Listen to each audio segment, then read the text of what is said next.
Question one: what is your leadership philosophy? I believe in servant leadership.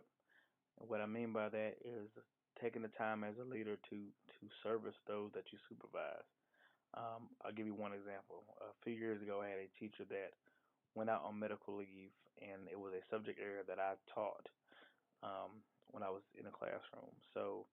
And we did get a sub, but I also provided instruction during those times.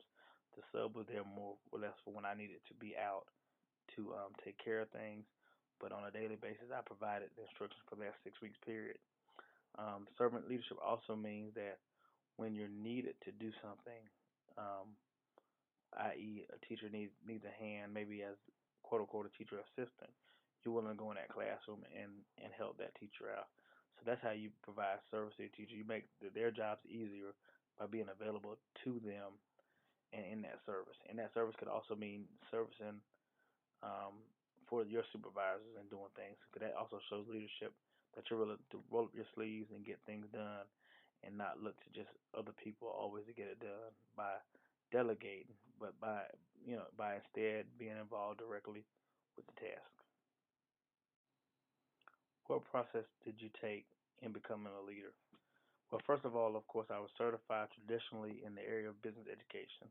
I attended Fayetteville State University um, and I completed my degree in 4.5 years.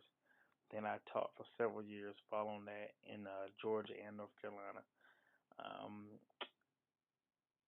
Originally, I went back to Jacksonville State University. Well, first of all, I went to Troy State University and got a master's in instructional technology. I had no interest in going into leadership. After completing that, I decided that having a leadership certification would enhance my skill set. So I went to Jacksonville State in Alabama and earned an add-on in educational leadership. I took the practices at the time, passed that, and I continued on for an additional year. So it took me 1 year to get my add-on. I went on and did an additional year to get my specialist in educational leadership from Jacksonville State University. So that was my process. Upon completion of my leadership certification, I moved from a teaching position at Stevenson High School into a leadership position as a career technical coordinator for DeKalb County Schools, and I stayed in that position for approximately 3.5, 4 years before moving to Decatur as a director of career technical education, and I've been in that position now for 4 years.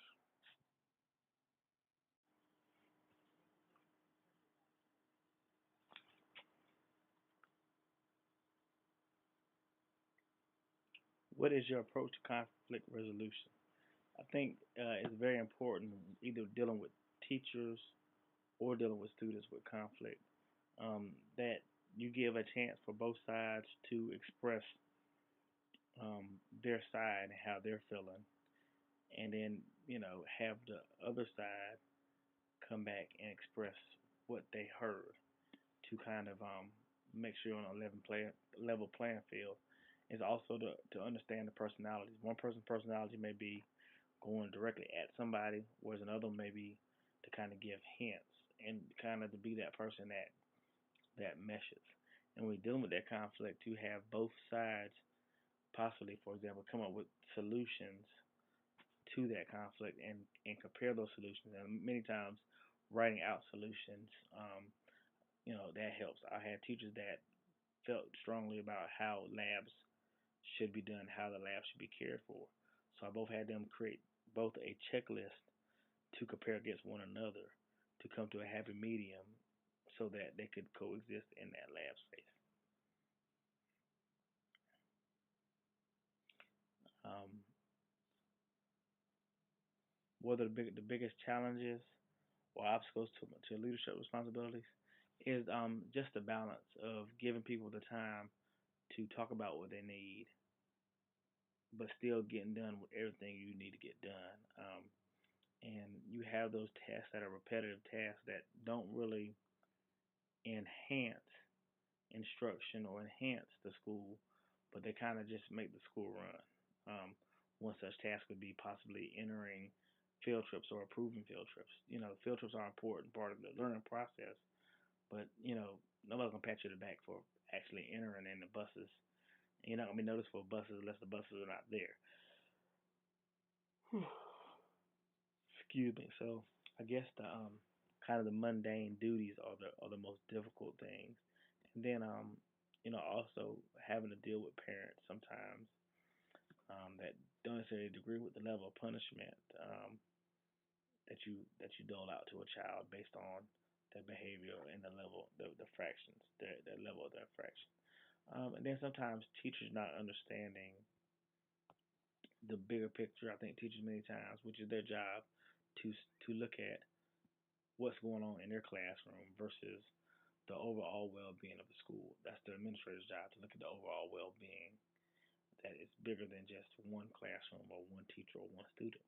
So those are some of the biggest, the bigger challenges to me. And then just many times the mundane tasks that don't really improve instruction or processes, but they must be done in order for record keeping and tracking. That's to me the biggest challenges. And um,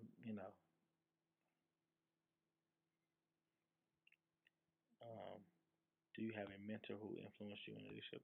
Yes, I have a mentor that was my supervisor in when I worked in a former school system, and I can still go to him today and ask for leadership when it comes to current education, his viewpoint. And I can use him as a mentor because I just remember the days of meeting with him in our weekly staff meetings. And his philosophy was, say whatever you want in the staff meetings. Let's hash it out. Let's make sure we're supporting teachers. And at the end of the day, we all can walk out of the room on the same page, giving the same message, supporting teachers in the same way, with the same goal in mind. So I do have a mentor that's very important in the area of career technical education. Um, and I still use him today. We try to spend time at conferences just dialoguing about things going on in the system. And I can look to him and wonder how would he have handled the situation. And generally, if I've handled it close to how he would, then I'm pretty good. But on the same, like, he always was one that encouraged dissension within our meetings to hash things out and look at the best way to handle things and help teachers.